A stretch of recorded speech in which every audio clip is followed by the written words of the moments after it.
welcome to the latest edition of the OmniTalk Spotlight Series, where we discuss the technologies, the companies, and the people that we believe are shaping the evolution of retail.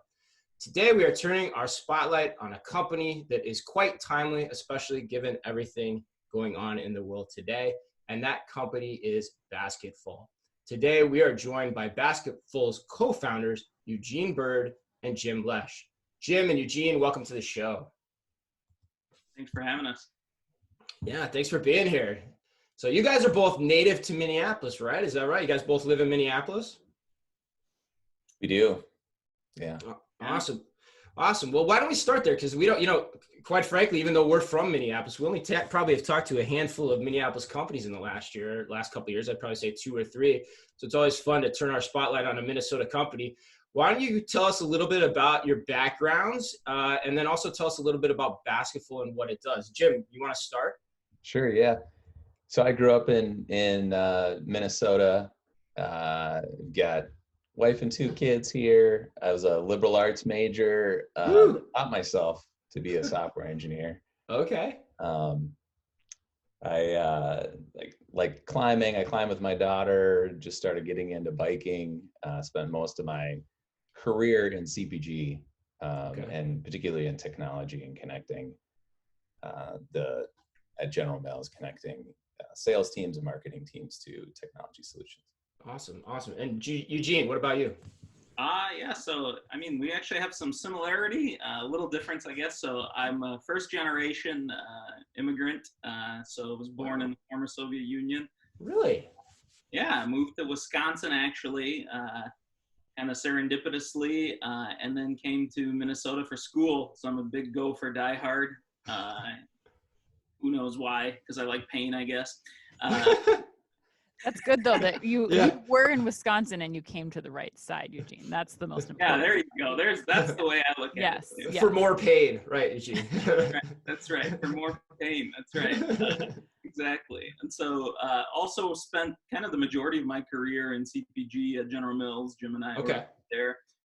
Worked in, as a software engineer, product owner, many different roles, kind of got the business bug somewhere along the way, went to Carlson School, got an MBA, and then that kind of brought us to Basketful, a few years later.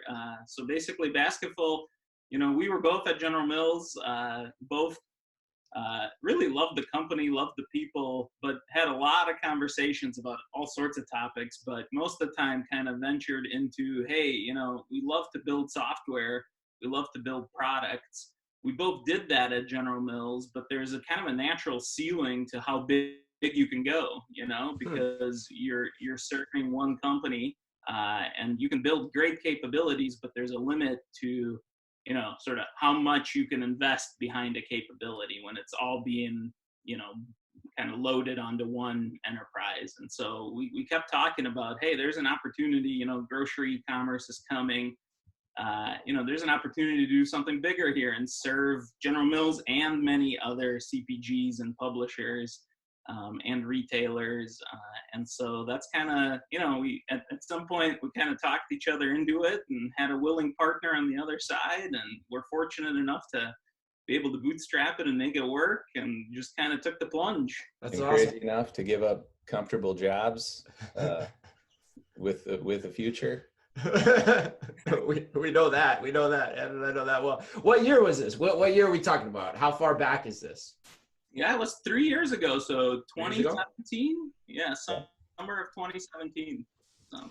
And I always like to do this because we don't get to do this enough, to be honest. And maybe I need to make more of a point to do it. So where was that seminal moment where this happened? Where did it take place? Where 3 years ago you guys are like, yeah, all right, let's do this. Let's roll the dice and let's make this happen. Jim, maybe you have a better memory than me. I might be romanticizing it. I don't know. You want to take a shot? Well, I do. I remember distinctly, Eugene, because I was very seriously thinking about the idea, but it was that I really wanted to have a partner going into it. And I remember Eugene, though, bringing it up to me, like, would you ever think about doing this on our own? And then we went and met at the Good Day Cafe, if you're familiar with that. Oh, for sure. Where so many startup conversations happen. Yeah. Well, And that cemented it. That one meeting cemented it, I think, for us. Nice. It's like the Minnesota Hobies out in Palo Alto. That's awesome. All right, so talk to us a little bit of then. Okay, so you had this meeting, you over breakfast, it sounds like, or coffee. What's the idea? So, and in its most seminal form, what is the idea of what Basketful is and what it does? Whichever one of you guys wants to take that. Jim, you wanna take a shot? Sure, yeah. So Basketful exists to simplify grocery shopping for regular people. So that was our goal. We saw the opportunity where you have, in a world of digital content, where you have recipes that are marked up, videos that are annotated, articles that are annotated, and you have people that, 66% of people are still using paper and whiteboards to do grocery shopping. There's a huge opportunity to simplify the grocery shopping experience. So we started off by simplifying recipes, because the difficult part there is you have this loose content that's sort of written artistically. And you need to be able to connect this loose text to actual products you can buy. Sometimes you don't even know what that product is, who has it, is it available? And we knew enough about, I had worked in product information management at General Mills, and how messy the product information is all around the world. It's hard for it's hard for CPG companies, it's hard for the retailers.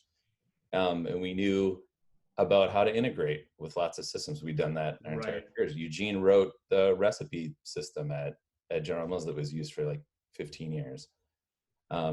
So what we wanted to do is connect those two pieces. So if we think about the process of discovery, where people discover what they want to make, process of planning, and the process of the process of buying, we wanted to accelerate that experience from the discovery of getting inspired about something and making it real easy to move from discovery to buying that thing that you want to buy, or that experience that you want to create. So what we did is build solutions that, first of all, sat on recipe platforms and sites that would automatically recognize the recipe and show you where you could buy the ingredients for that recipe. And now we're doing that at 50 plus retailers across the US. We then expanded into the ability to basically take that experience, but not just recipes, really any arbitrary content that you might have, and to be able to place that anywhere that you wanted to. Do that from paid media on social platforms, on Pinterest, where we're a preferred shopping partner on Pinterest, or on Instagram, or on Facebook, and to create a shoppable experience in all of those places with any type of content. So take us through that, if you guys will. So let's maybe use, I think the recipe is probably an easy way for probably the people listening at home to wrap their heads around this. And let's even use Pinterest as the platform to describe it. So say I'm browsing on that, like how exactly does it work? So I see a recipe that I like. Talk me through what happens next. Yeah, I mean, I can take you through that. So typically on Pinterest today, we mainly do what's called promoted pins. So it's where advertisers or publishers are promoting content. But what they'll do is they'll promote a pin. Let's say it has a recipe in it. You're browsing, swiping through your feed. You see a recipe that appeals to you. You think, hey, I want to make this. What's involved. So there's especially right now. Yeah, I need a lot of inspiration for that right now. So you'll see, some kind of call to action, usually a buy it button. And so you'll click the buy it button, and that takes you into our experience. And so what we'll do is we're hyper local. So we will because groceries local, and this actually in a time like now that's for sure really really important. But we will show you, hey, I'm in Minneapolis. I'm actually in a suburb of Minneapolis. Here's, I have a Walmart, a Target, Cub Foods, which is a local retailer here. Maybe there's some other retailers. So we will show you, here's the retailers in your area. And what we'll do is for each retailer, we'll take every ingredient and we'll map it to a product. And then, we let you customize that. So if you see that and you get the flour and you're like, hey, I can't find gold medal flour because it's all out, but here's some other flour that's available. Okay, let me see. Maybe I like something else. So you can customize it, but then at the end of the day, you can either take that with you in store. So we have capabilities to let you, save it to yourself if you're going to go shop in person, or you can check out online. So you can actually add it to your cart online. We don't do the checkout. We will move it to your cart at Walmart, at Target, at Instacart, wherever. And then you can go ahead and check out with them. So they're still, in all cases, the retailer's doing the fulfillment. We are not in a logistics game. But we help consumers, take that inspiration and turn it into a reality much faster. Yeah, I think that's what's really interesting. That's what caught my eye with you guys too, is it in a lot of, and I want to get to some of the minutia of that even more so, but you're kind of agnostic to what retailer fulfills that recipe that I think, as Jim, you said, is the point of inspiration or that point of discovery, which I think is really compelling in a lot of ways.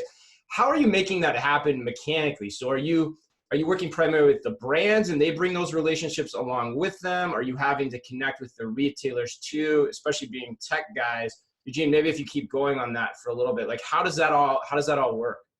Yeah, I mean, so it's a little bit of two-sided, right? So we have to kind of do work on both sides. So we will integrate with retailers or bring them onto our platform, which is pretty involved, right? We have to know what's at your actual store. Okay. So, if you're shopping at Walmart in Eden Prairie, suburb of Minneapolis, what's in that store? What's in that store right now? Might be very different than what was in that store a month ago, or what's in a store in Palo Alto, right? So we have to know that. We obviously have to know what's the content. So what are the ingredients or other inspiration content? And then we have algorithms. So we have, we call it our food engine, but it's a series of algorithms, natural language processing, other things that are built to basically take the one and map it to the other. And because you guys are working with the brands, right, I imagine that's unique in the selling point too, in the sense of there's probably a little more control over the content they can have in terms of what gets, say, substituted or what gets recommended in different situations, where if you're just working through the retail, like talk about that. So like now's probably a great time where, I'm looking for a recipe and I don't know, it wants me to, I'm trying to think of something off the top of my head, but it wants me to, I'm going to make barbecue chicken and I want to use a specific type of barbecue sauce. And that's not there. Like what happens and how are you guys controlling that experience for the brands? Yeah, that's a great question. So we have a lot of tooling in place because we're dealing with 10,000 stores, everybody's different. We have a lot of tooling in place to kind of say, hey, if it's barbecue sauce, if it's Casey's Masterpiece or something that's promoting that recipe, we will show that barbecue sauce if it's available. But if it's not available and we can't find that brand at all, we typically fall back to like a private label. And brands, like what we do is we do a lot of education with brands on, hey, first and foremost, you're trying to please your consumer, right? And you're trying to make, like your consumer found something they like, they want to make it, like you need to enable that. If it involves your brand, of course you want it to involve your brand. Otherwise, why are you doing it? But look, if your brand's not available, either because they're shopping at Aldi or, because of some other reason, like the current situation, you still want them to succeed because they're still going to remember, right, you and who actually helped them. So. Yeah, and that's not a time to get them in another brand. Jim, did you want to add anything? Yeah, we've built it out so that you can go anywhere from really generic, like I don't care what kind of barbecue sauce you use, or if you're a brand and you're running an ad, you can really tightly curate it down to only these 3 SKUs. These are the 3 SKUs and no others. Yeah, if you're really, it may not even show it most likely won't show the retailer if they don't carry your brand. Got it. Makes sense. So there may be 7 retailers there and you show 5. Mm-hmm. That makes sense. And that's very different than say like kind of typically how some of those other type services or delivery services work too. I think that's interesting. That's compelling. How did you guys do this? Like talking to the brands and the retailers and getting all of that at the same time. And you said you have over 50 retailers that are integrated with this. Talk us through that process, because that sure as hell doesn't sound easy, but it sounds like you probably know a lot in terms of how to get it done. I mean, so we both had engineering backgrounds, right? Okay. and have done things, along this path. So that certainly helped. It is definitely a heavy lift. Some of these retailers have APIs, or over the last 3 years have rolled out some APIs. Some of them don't. And so we kind of had to use, public APIs that they use to power their platforms, and use some of that. So we kind of had to stitch it together in a variety of ways. Working with brands is definitely easier, right? Because we actually have, they're coming to us usually to, build these shoppable landing pages or enable their websites or their social media or things like that. So it's a little bit easier in that, we can make a few more asks of them than we probably could a retailer, Right. And does working with the brands help you on the retailer side too, if you ever need further points of integration or things like that? Yeah, it can definitely, I think it helps at times, having, it's like anything else in business, right? When you're trying to build something that's kind of two-sided, right? Having more people you can show on one side helps the other side see the light, and vice versa. Right. Creatures of habit, 100%. Yeah, it's like a chicken and an egg problem, right? Like, at first brands were like, hey, if you don't have Walmart and you don't have Kroger, this isn't enough for me, right? At the same rate, a retailer might be like, I'm not going to do work to, do anything for you unless you're bringing a bunch of business my way. So, how many brands, how many publishers are using your technology? So it's kind of you kind of have to build it sort of one step at a time and kind of layer up. I think it really helped that we had worked in a large Fortune 250 company for a long time. We were familiar with organizational structures at CPG companies, retailers. We were eyes wide open around the state of product data for retailers, for CPG companies. We knew a lot of the dark corners, and matching. A lot of people look at, and we talked to people actually that said, yeah, we looked at trying to build matching algorithms to match recipes to products, and we were like, we can do this, and they tried it and they're like, no way, we're not gonna go down that road. It's ridiculously full of dark corners and alleys, and super hard. So we went in eyes wide open. I think that helped us a lot because we anticipated,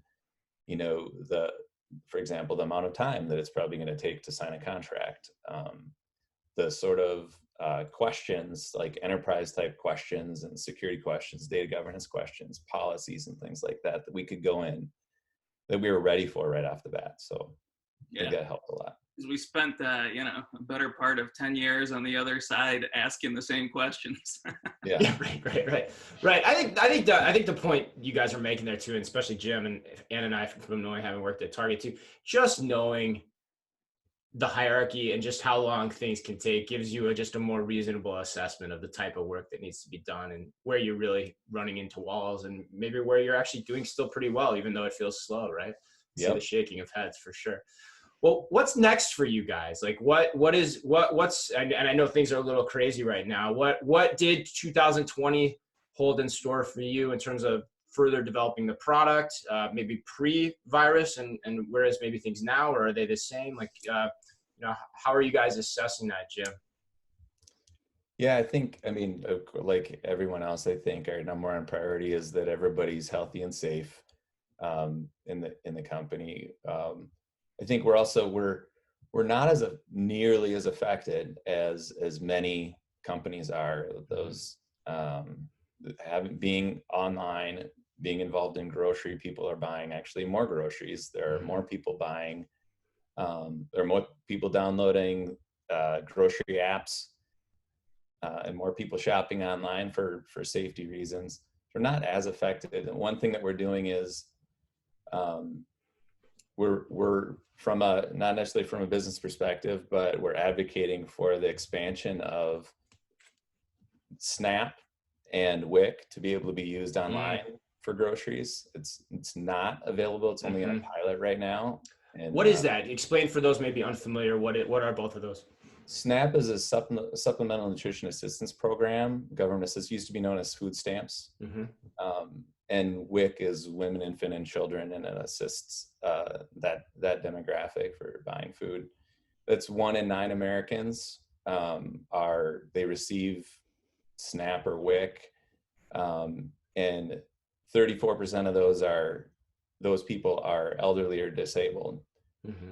High risk population, particularly right now, is very timely and important to Eugene and I. Neither Eugene and I grew up in wealthy households, so it's something that's really important to us and something that we're advocating for with our representatives, and there's a Change.org petition out there that we've signed on to, change.org/snap.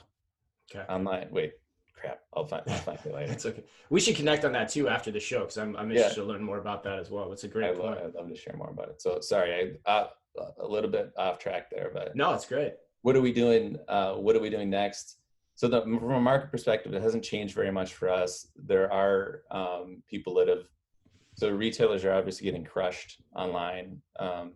They're not all that interested in encouraging more traffic to come to their sites right now. Brands are still advertising in smart ways, but maybe are delaying some of the media that they were going to run otherwise till later on, but they're going to do it later on in the year. In 2020 for us, we still expect to be a year of significant growth for us.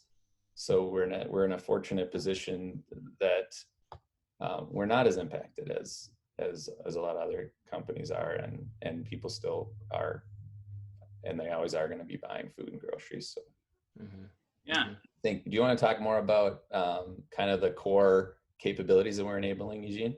Yeah, I mean, I'll just highlight one. I mean, like, I think at this moment, especially, like, so, we started with what's our mission, which is to simplify grocery shopping. And that kind of continues to be our North Star, right? Like, how do we help that consumer simplify, grocery shopping? And it sounds kind of cliche because we all grocery shop. Like, how complicated is it? But if you actually think about how complicated that journey is, it's from the discovery to the planning. Oh yeah.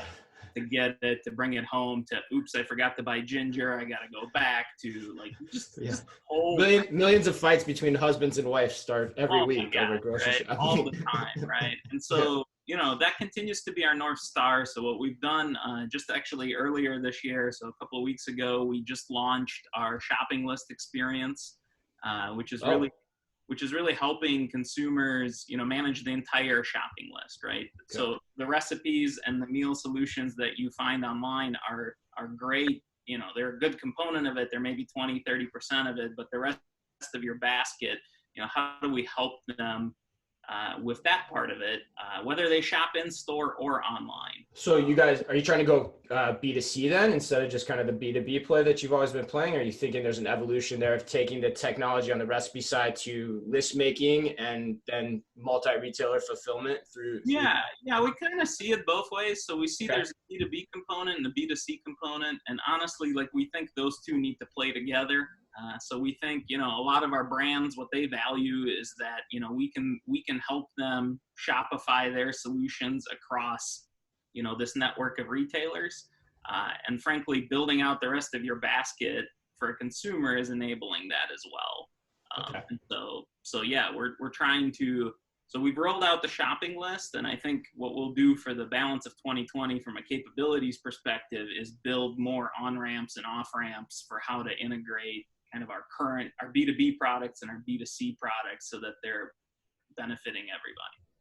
Got it. That makes sense. Yeah. Eugene, as you're thinking about the kind of B2C angle, we didn't really get into too much how and if you guys are working with content providers. So the people who are putting the pins on Pinterest, have you guys gone into that very much at all? Are you working directly with them, or is it primarily through the brand's relationships with those content providers?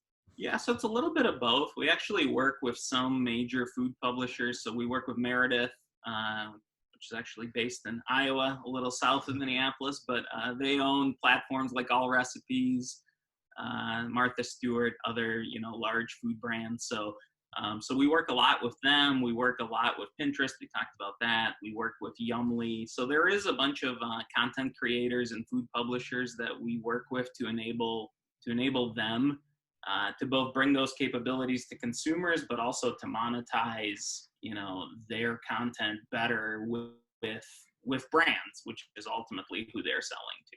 Right, exactly. And you really, I think you see people, especially now, like we were talking about, given the current state of things, really leaning on their favorite content providers to be able to help them kind of come up with ideas or try new recipes. And so it seems like a really exciting time for brands to start getting involved.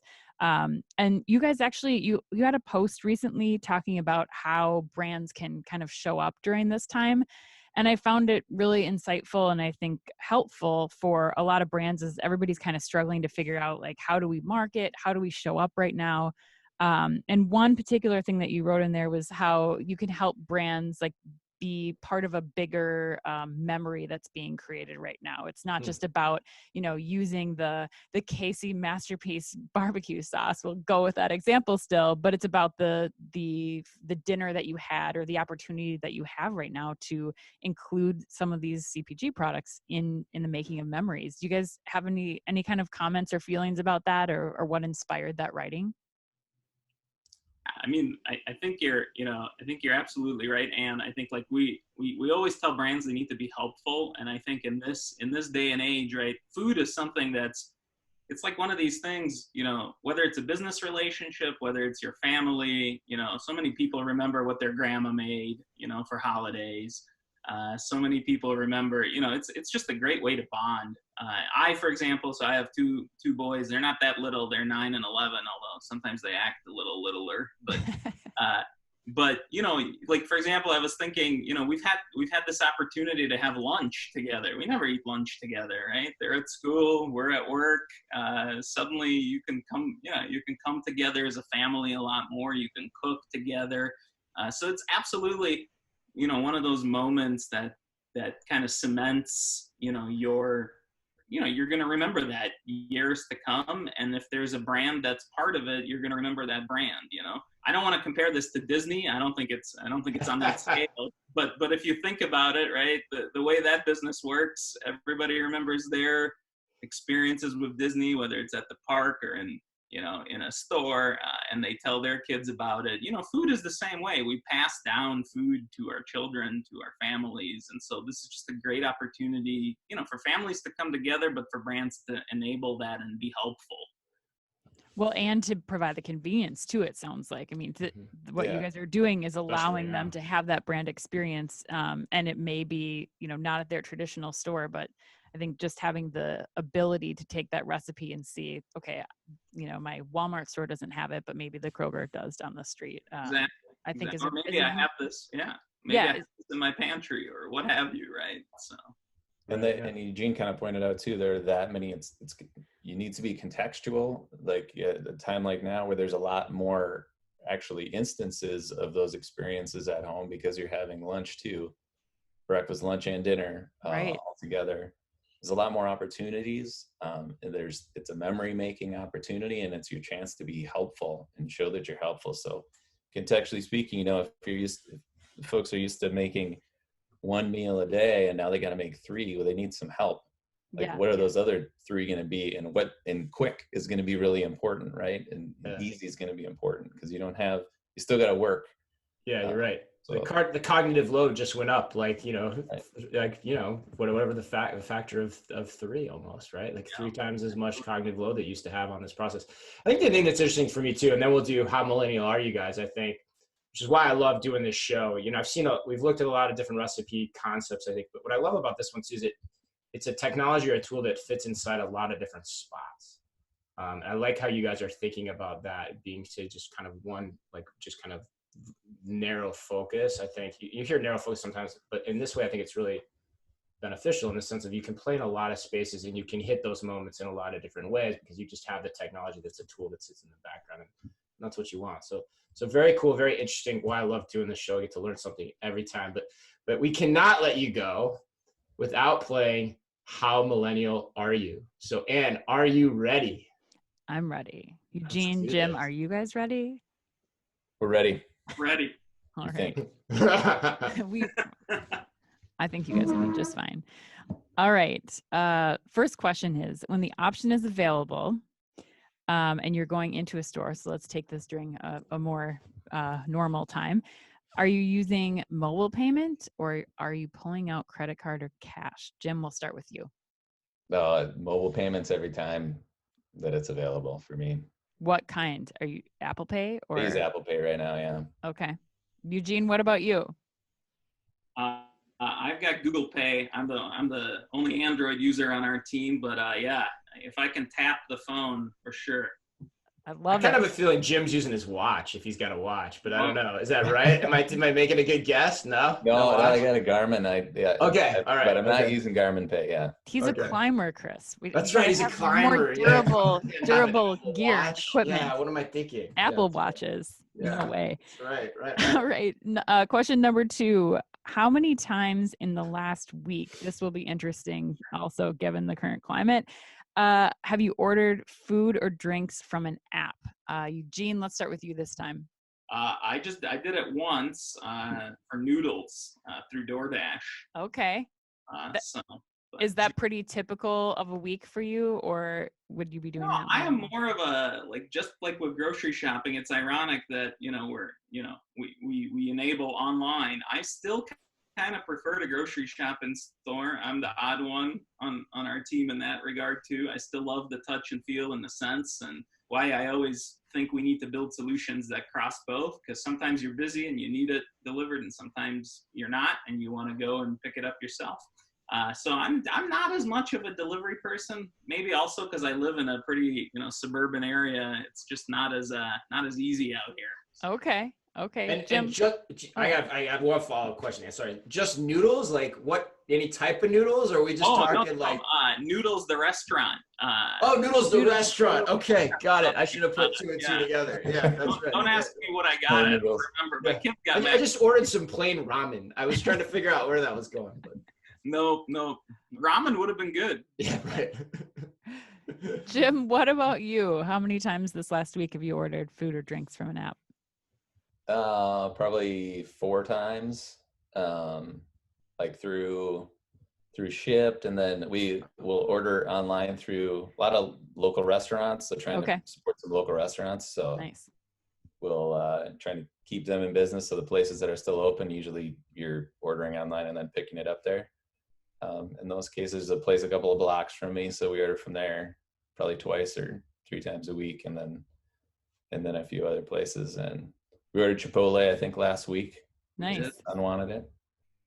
Yeah, that's is that pretty typical for you guys, or is this a little more than normal? It's more than normal for us as a family. Okay. Like when we're at work, I would say when we're at normal days at work, yeah, everybody's like, where are we going to order from on Ritual or another app, and in the rewards program or whatever. We do a lot of that stuff at work. Ritual, I haven't heard of that one before. They're like well, we don't order and pickup. They're pickup more than they are delivery. Okay. Yeah. Cool. Okay, we'll have to check that out. We'll check it out. Okay, last question. If you could only use one social app, which app would it be and why? Jim, why don't you take it? It's Twitter for me, for sure. Okay. We haven't heard that in a while. Okay. I'm very interested in the information gathering. So what I do on Twitter is, if I'm following you on Twitter, it's because you are an information curation source. And so I love seeing what people think is interesting enough to repost on Twitter, and then I'll follow those into the rabbit hole of other information that's available. So I really like Twitter for that reason. Okay, Eugene, what about you? I'm the same. I'm a big Twitter user, like too much, and this day and age, I got to put it away because it almost gets kind of, you get down a rabbit hole. But I have been installed TikTok the other day, and I can totally see how it's addicting. I mean, you just keep swiping up, and it's just like another 10 seconds of content, and soon you just lose yourself. I could think totally understand how people spend hours on that. So. Eugene, I want to see your Drake slide dance. I I do too. imagine with two boys ages 9 and 11 that you're doing pretty well at that these days. So maybe for our next one. Dance, Ann. Well, I think they did pretty well, Chris. I have to say. I mean, for sure for the first one, you know, they're the first people we've talked to that without a beat, they are no both question going to about it. mobile payment, which I mean, I think that's as millennial as you can get. So Yeah. I would say, well done, Eugene and Jim. You Yeah. passed how millennial are you? I think they did. I think they did pretty well. It's good to hear TikTok too. Mrs. OmniTalk downloaded TikTok last night before she went to bed. I haven't conversed with her yet on just how much time she lost in the medium, but I will after this. You just reminded me to do that. But that was awesome. Good job, you guys. So if people are listening to this or maybe even watching it, seeing it on social media, and they're saying, hey, this is an interesting concept. I'm a brand or I'm a retailer and I want to learn more, or even a content producer. What's the best way for them to get in touch with you guys, Eugene? Yeah, the best way is probably our website. So it's Basketful, 1L, .co. So. Oh, awesome. Okay, basketful.co. Okay, great. And it sounds like you can also for sure find Jim on Twitter too, if you want to as well, if you're interested in reaching out to him there. So, well, hey, you guys, thanks so much. Thanks for, sitting with us this morning. Always great to talk to local Minnesota companies too. It's just a ton of fun. Hope you guys are staying safe and well with everything going on too. But again, it was Eugene Burd and Jim Lesch, the co-founders of Basketful. On behalf of Ann, on behalf of them, I say it every week. Now it's more important than ever. Be careful out there.